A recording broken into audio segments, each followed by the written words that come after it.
अस्सलाम वालेकुम। आज की वीडियो में हम करेंगे एक्सरसाइज 5B है जो mathematics book 3D3 7th edition जो न्यू एडिशन आया उसी एक्सरसाइज है ये, और इसका हम करेंगे जी क्वेश्चन नंबर 11 करेंगे आज की वीडियो में।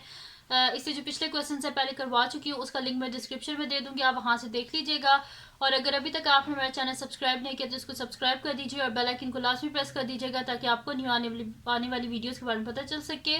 और जो मेरा सेकंड चैनल है जिसके बीच मेरी कुकिंग की, क्राफ्ट, रिडल्स की वीडियोस हैं, उनका लिंक भी डिस्क्रिप्शन में है, उनको भी सब्सक्राइब कर दीजिएगा। और जो मेरी बहन का चैनल है उसका लिंक भी डिस्क्रिप्शन में, उसको भी सब्सक्राइब कर दीजिएगा। तो क्वेश्चन नंबर 11 है हमारे पास कि property tax is a tax on land, houses, flats और building which is computed as follow.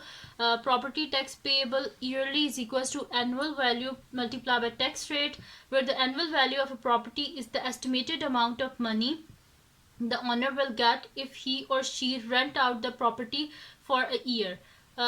Given that the annual amount of flat is यहाँ पे क्या है 28,800 and the tax rate is 10% per annum.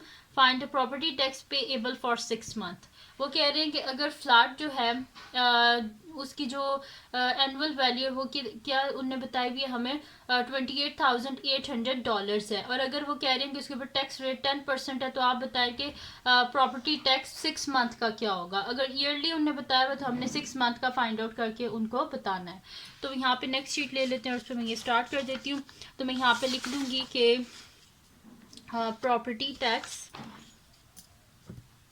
payable yearly is equals to property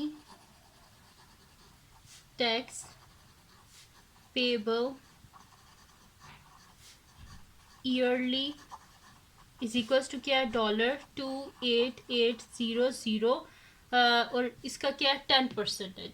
जो property tax है ना वो 10% लगता है ईयरली, तो मल्टीप्लाई बाय क्या करेंगे हम इसे 10% से मल्टीप्लाई कर देंगे तो मेरे पास हो जाएगा $28,800 मल्टीप्लाई बाय 10 और परसेंट को हटाएंगे नीचे आ जाएगा 100, ज़ीरो और ज़ीरो कैंसिल आउट, तो पीछे क्या आ जाएगा मेरे पास $288 और साथ में एक ये वाला ज़ीरो। ठीक है, ये हो गया मेरे पास, यानी कि प्रॉपर्टी टैक्स पेएबल क्या डॉलर मेरे पास आ गया 2,880। ये हो गया इसका प्रॉपर्टी टैक्स ईयरली। हमने फाइंड आउट करना है 6 मंथ का, तो 6 मंथ का फाइंड आउट करना है, ये ईयरली है तो एक ईयर जो होता है उसमें कितने होते हैं 12 मंथ, हमने 6 मंथ का फाइंड आउट करना है तो डिवाइडेड बाय बस 2 कर देंगे। तो मैं यहाँ पे लिख देती हूँ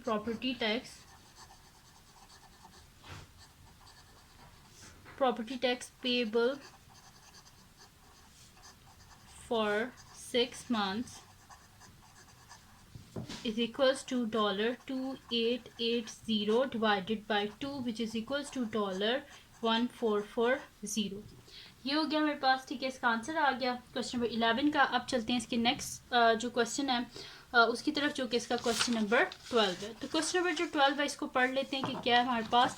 तो क्वेश्चन नंबर 12 हमारे पास है कि Lexin's monthly income consist of a basic salary of $500 and a commission of 4% on our sales for the month if our income is $1220 for a particular month, find her sales for that month। अच्छा, वो कह रही क्या है हमें कि अगर monthly income जो है वो उसकी कितनी है $500 है और कमीशन उसके ऊपर से कितना मिलता है 4% उसे कमीशन मिलता है, यानी कि ये जो है ना ये कमीशन मिला के उसकी सैलरी है। ठीक है, तो हमने फाइंड आउट करना है कि जो उसकी टोटल जो है ना फॉर अ मंथ उसकी कितनी सेल्स हुई थी। ठीक है, उस हिसाब से उसको ये सैलरी मिली है। तो अब स्टार्ट करते हैं इसका सोल्यूशन। तो मैं यहाँ पे लिख देती हूँ, सबसे पहले तो हम लोग फाइंड आउट कर लेते हैं ना कि अमाउंट ऑफ कमीशन, यानी कि जो उसकी बेसिक सैलरी है ना वो कितनी है $500 है और ये कमीशन मिला के उसकी ये सैलरी बनी थी। तो हम टोटल सैलरी में से उसका कमीशन जो है वो टोटल जो उसकी सैलरी है ना उसमें से उसकी बेसिक सैलरी को माइनस कर देंगे ताकि हमारे पास उसका कमीशन आ जाए। तो मैं यहाँ पे लिख देती हूँ कि अमाउंट ऑफ कमीशन, सोल्यूशन लिख देते हैं यहाँ पे, मैं यहाँ पे लिख देती हूँ कि amount of commission Lexin receives is equals to क्या है डॉलर टोटल जो उसकी अमाउंट जो उसकी पे है ना उसमें से हम उसकी बेसिक सैलरी को माइनस कर देंगे ताकि हमारे पास कमीशन आ जाए। तो मैं यहाँ पे लिख दूंगी $1220 माइनस उसकी जो बेसिक सैलरी है $500। कि मैंने 2 दफ़ा डॉलर यहाँ पे लिख दिया, ठीक है। अच्छा, इसको माइनस कर लेते हैं, तो 0 में से 0 गए तो यहाँ पे 0 ही आ जाएगा। फिर 2 में से यहाँ पे 0 गए तो यहाँ पे 2 आ जाएगा। 12 में से 5 गए तो 7, यानी कि $720 उस मंथ का उसका कमीशन था। अब उन्होंने बताया कि हमें कि एंड अ कमीशन ऑफ 4% और on her sales for the month, और हर मंथ उसके जो है ना 4% बीच में कमीशन ऐड होता है। तो मैं यहाँ पे लिख देती हूँ कि 4% ऑफ लेग्जिन सेल क्या होगी। तो 4% यहाँ पे लिख देते हैं, 4% of Lexin sale, 4% of Lexin sale is equals to जो उसका कमीशन था ना, यानी कि जो उसने रिसीव किया था, उधर क्या लिखा था क्वेश्चन में कि वो 4% है। यहाँ पे अगर आप देख लें, यहाँ पे लिखा हुआ है and a commission of 4% on her sale for the month, ठीक है। तो 4% यानी कि फिर कमीशन जो है वो किसके इक्वल है। अगर टोटल जो अमाउंट जो उसकी पेमेंट थी उसमें से अगर हम उसकी जो बेसिक सैलरी है उसको माइनस कर दिए, पीछे 720 आया, यानी कि 724% है उसकी सेल का। तो मैं यहाँ पे लिख दूंगी 4% of Lexin sale is equal to $720। अब यहाँ से हम पहले 1% निकालते हैं, तो मैं लिखती हूँ 1% of Lexin sale is equals to क्या हो जाएगा हमारे पास $720 डिवाइडेड बाय 4। फिर उसके बाद हमने इसका 100% निकालना है, तो 100% of Lexin sale is equals to हमारे पास क्या आ जाएगा $720 डिवाइडेड बाय 4 मल्टीप्लाई बाय 100, ठीक है। अब क्या कर लेते हैं, इसको कोई कटिंग हो रही है तो वो हम कटिंग कर लेते हैं। तो 4 1 जा 4, 425 जा क्या होता है हमारे पास 100 होता है।